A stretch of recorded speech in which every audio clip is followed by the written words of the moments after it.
Thank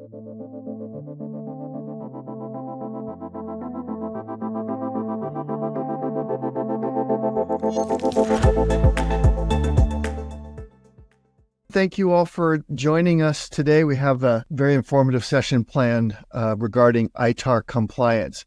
We have two fantastic guests, Gary Stanley, who is an attorney with the great familiarity in export compliance, and Rob Monge, who I'll let him describe his background, but his fingerprints are on some pieces of the ITAR legislation. I'll let him describe that as well. First, Gary, a little bit about you and your background. Okay, great. First off, thank you, Randy, Willie, and PreVeil generally for inviting me to participate today. I'm really looking forward to this because Bob and I have been old friends for a number of years. It's just great to be back on the podium. As Randy said, I'm an attorney. I'm president of Global Legal Services. I've been doing export controls 40 years, 40 plus. Since 2003, I've had my own firm, Global Legal Services. We handle the full panoply of export control and trade compliance issues. And I think the other distinguishing fact about who I am is that I have twice served as a special compliance official under consent agreements that the State Department had with U.S. companies because of ITAR violations on their part. Yeah, so I'm Rob Monge. I was an official at the Commerce Department where I wrote regulations on export controls. And then I was traded to the State Department for 2 export control rules, the satellite D controls from the ITAR, and wrote ITAR regulations for about 6 years over there, including the encryption Carve-Out that we'll talk about today. There was an attorney in private practice for a couple of years and with the Intel Corporation, and then now with a small startup doing some defense tech stuff. Really excited to be here today, and I think this is going to be a great panel. Two fantastic experts. I think it's going to be very informative. So let's just start. Gary, I understand you have some information to talk about in terms of ITAR compliance. Well, when I was invited to be part of this panel, I was asked to comment specifically about what is ITAR compliance? How do you become ITAR compliant? My response was, well, it's a little bit more complicated. Although I hear companies all the time say to me, well, we know we need to be ITAR compliant, but if our product or our service is not subject to the ITAR, we don't have anything to worry about. That's just not true. So I think the mentality should be, we need to be compliant with U.S. trade compliance regulation. And that would cover the State Department's ITAR, National Traffic Nards regulations, which covers the more sensitive military items. And then the Commerce Department's Export Administration regulations, or EAR, which covers less sensitive military items and what's so-called dual use. And I got a slide here. It's a little comparison. We have so little time today. A short comparison about what's some of the differences between the two sets of regulations. First off, State Department requires manufacturers and exporters, manufacturers of defense articles, exporters of defense articles, and services to register with the Directorate of Defense Trade Controls. And keep in mind, that's a necessary but not sufficient step to be ITAR compliant. On the commerce side, there is no registration requirement. Another difference, the State Department has what electronic licensing system that they call DEX, Defense Export Control Compliance System. That's the electronic system, online system through which you submit your ITAR license application. And on the commerce side, their electronic system is called SNAP-R. On the ITAR side, things that are subject to the ITAR are described in what's called the U.S. munitions. And that's part of the ITAR, Part 121. And it has 21 categories, numbered in Roman numerals 1 through 20. On the commerce side, the control list, the thing that describes what is subject to the EAR, is called the Commerce Control List. It has 2 categories, 0 to 9. As I mentioned a moment ago, the State Department talks about defense articles, and that definition includes technical data. I've been in defense services. Short way of describing that, it's technical assistance. On the EAR side, commerce control lists, each of the categories is divided up into 5 product groups, A through E, and then you have ECCS, export control numbers, or under each product group. A is the commodities, B is test and production equipment, C is materials, D is software, E is technology. I guess the thing that's most important to understand in terms of the difference between the two sets of regulations is that almost always need a specific authorization of the ITAR export, to re-export, or even to transfer within a market. There are some limited ITAR exemptions, and the ITAR State Department and the ITAR adds multiple licensing vehicles exporters need to use depending on what the circumstances of the transaction. On the EAR side, whether the transaction is subject to commerce licensing depends on the commerce control list classification and use of the item, and the foreign destination, who the foreign end user is, the country of ultimate destination, and so forth.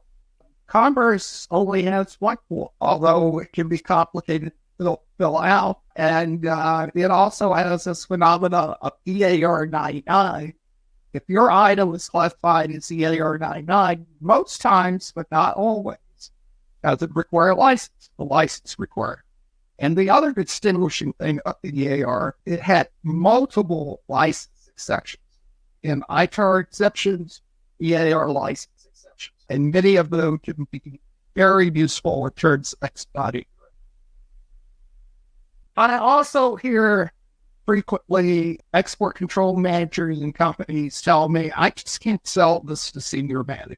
My response, and part of it, I get a chance to talk to the CEO or the board of directors, is that an effective compliance program can be a competitive advantage. First off, many companies these days are choosing collaborative partners based, at least in part, on evidence that they have effective trade compliance programs.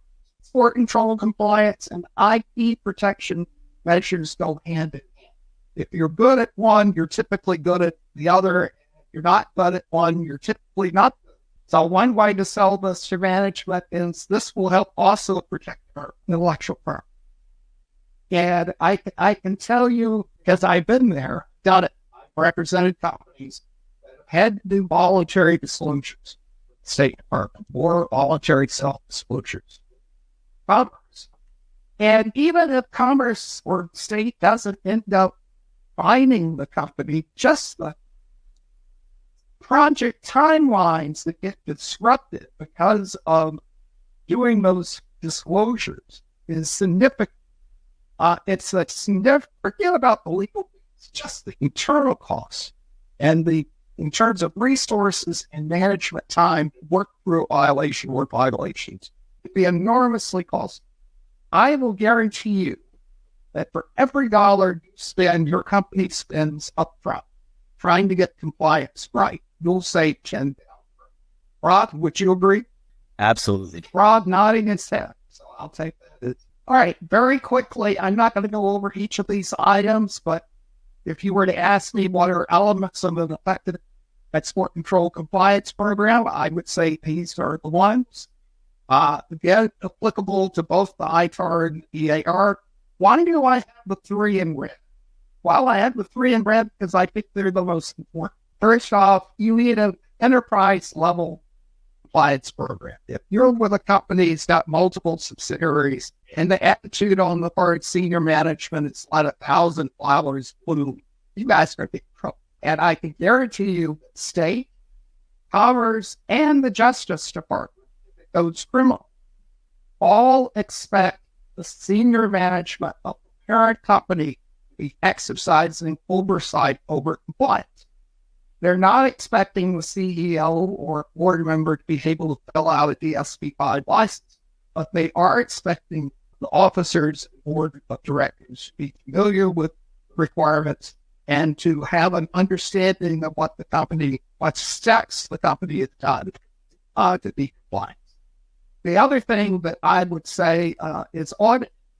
Because and I don't mean necessarily bringing in an expensive third party to do an audit. Spot check every couple of weeks on one or another process can pay such dividends. Because if you aren't out there testing, how do you know whether the policies and procedures and the process that you've set up are working? And the other thing I consider to be very, very important is training. If you haven't trained your employees on what the rules are, how the company is addressing those rules, how do you expect? So I'm often asked, especially the last time 2 years ago when I was a special compliance official for the company, they had an enormous difficulty getting a qualified in-house export control manager. The company was up on Long Island. No one wanted to move to Long Island. And they really needed someone on site. This is not a job to do remote. One of the things I preached to the CEO, who was very receptive, was there are certain personality traits are common to really good export control managers. One of them's intellectual curiosity. Learning these rules takes a lot of time, a lot of effort, a lot of homework. If you don't have someone who's prepared to put in the time, and when I say intellectually curious, I mean, if they run up against something they don't understand, they just don't walk away. They keep gnawing at it like a dog with a bone until they get the right answer. Attention to detail. This is not an area to get involved in. If your export control manager is someone who is how loosey-goosey with the details, they need to be proactive. They need to be reaching out to all the other functional areas of the company. I'm going to have to slide on that in just a moment. This is not just about writing regulations. It's about interacting and coordinating with other parts of the company. And they need to have good flows because inevitably, export control manager is going to have to say senior management. You can't do that. We don't have the proper authorization. I can get that authorization, but we don't have it now. And without those good political skills, export control manager loses confidence of his or her fellow employees, and it can be downhill. A really good export control manager is a lifeguard out of whistle.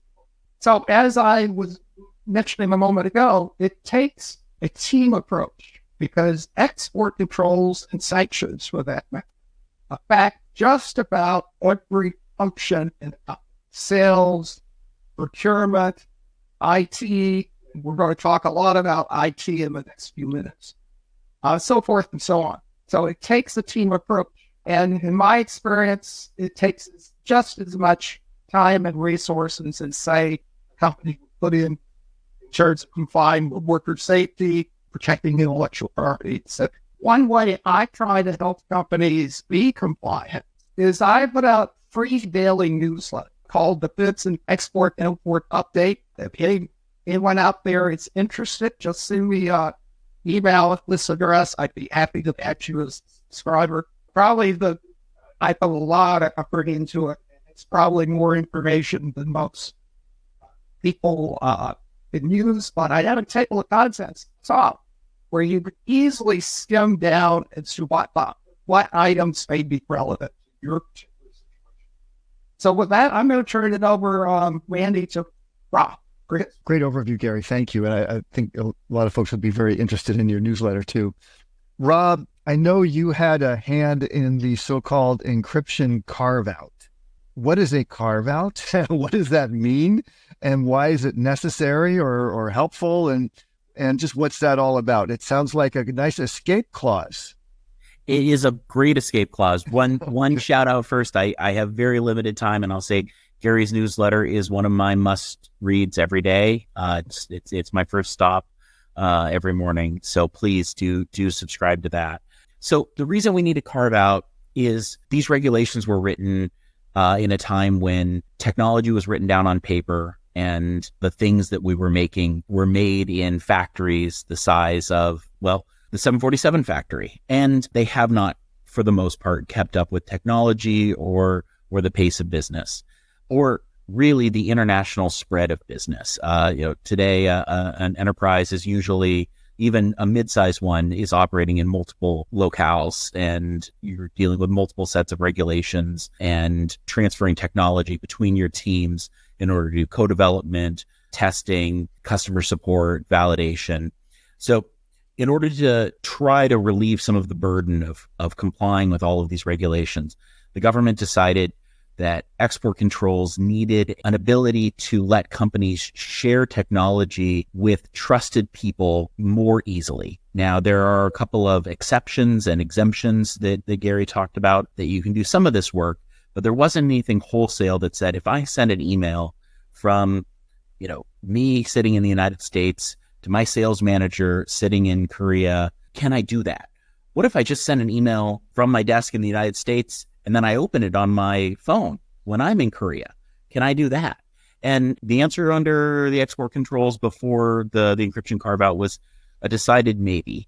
So the goal of the carve-out is to say, if your information is encrypted end to end, and we'll get into what that means, at a level, the FIPS 140-2 level, which is equivalent to AES 256, you do that, then the act of those encrypted bits and bytes moving across a transnational boundary is not an export. So this isn't an exception where you have to worry about record keeping requirements and a number of other things that go with the use of exceptions. Just that transit of data is not a controlled event, is the way we talk about it in the export control space. And Rob, you may need a license to export that to a foreign market. Absolutely. And so this is where the key part of this is the end-to-end encryption. So it must be encrypted from the person, the sender, all the way until it either comes back to the sender. So that's if I put something up in, say, my cloud storage, and then I go retrieve it later. Doesn't matter where my cloud provider kept that, as long as it stayed encrypted at the level required the entire time. Now, if you've got cloud providers with add-ons who are analyzing your data and looking at it in the cloud, they may be decrypting it. And so you need to make sure that you're picking a good cloud provider who is maintaining that encryption even when your data is at rest, because otherwise you do need to pay for that US storage. But now, so I've sent it, and what if I want to send it to somebody else who's not me? Say that's an email, say that's an FTP, say that's I put something in my storage and now I'm going to give the link to someone else to download it.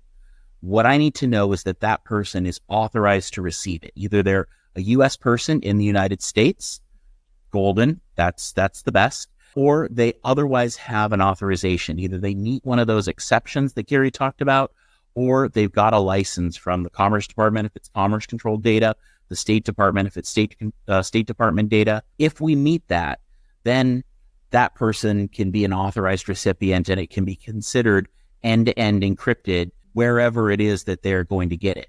But if I go and take my data and I send it to my engineer in France and I don't have a license to send that to them in France, yeah, I've met I put it in the cloud. Okay.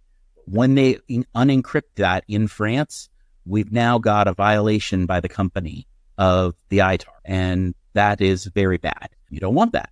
And if it's in France, it's bad.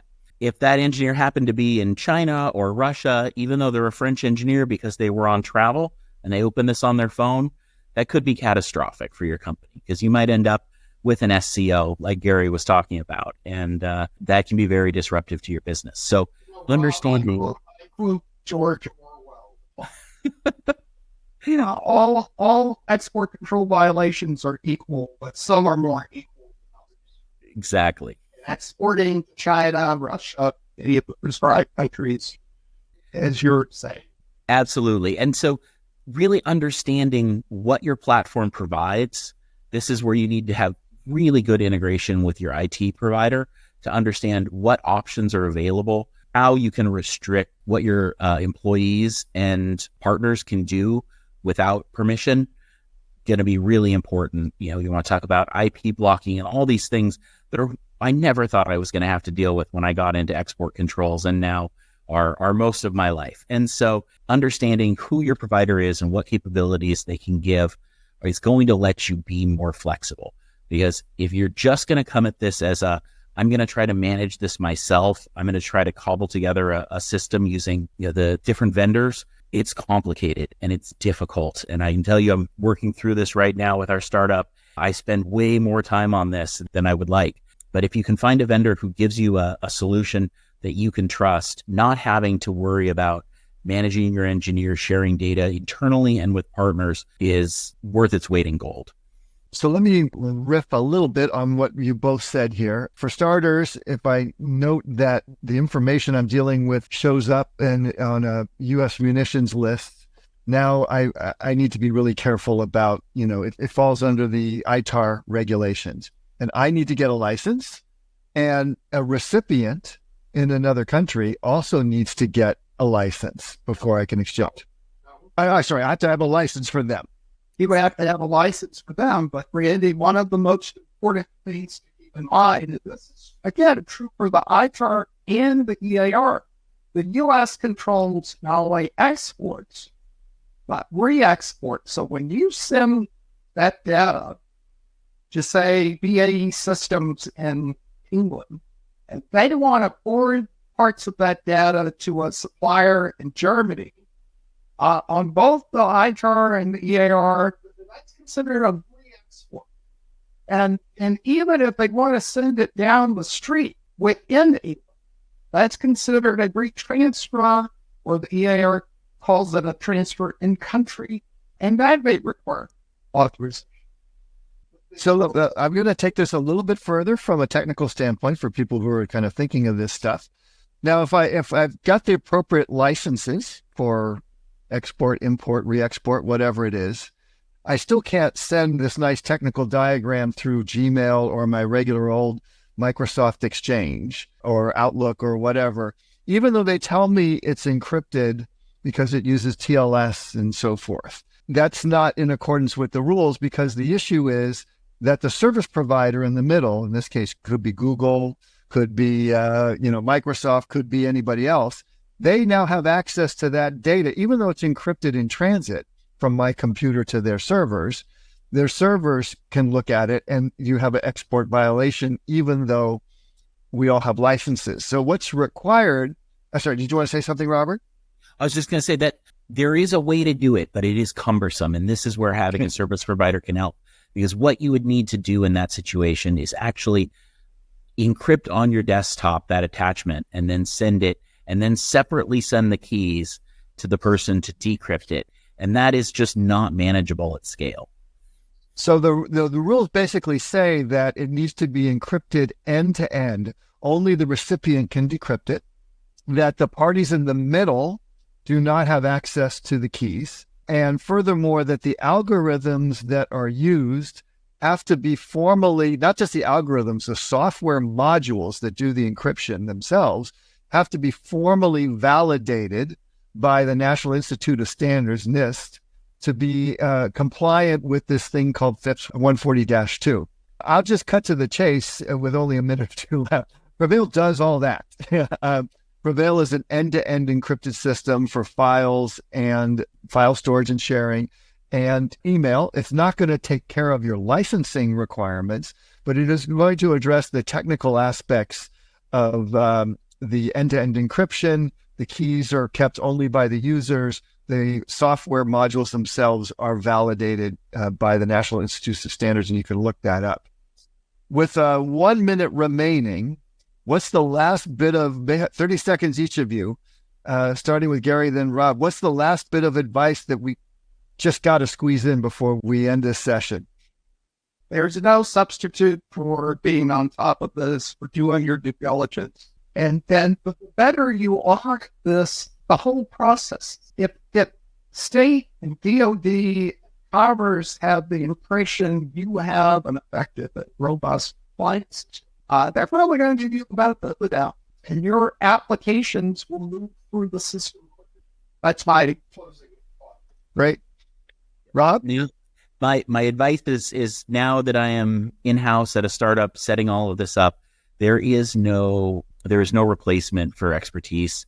This isn't a place where companies can learn as you grow. You really do need someone who understands the export controls and ITAR requirements to help you. I can say Gary is the outside counsel I go to when I have questions. So, I toss that out there, but you really do need an expert. Some companies, even small ones like mine, are starting to bring in expertise early on, recognizing this is a risk at all stages. This is something that venture firms and other folks are starting to diligence when they do their series rounds.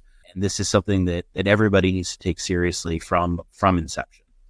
Rob, if the day comes when you folks want to sell a company, I can guarantee you probably that the buyer, as part of the buyer's due diligence, is going to question what sort of trade compliance program that you have.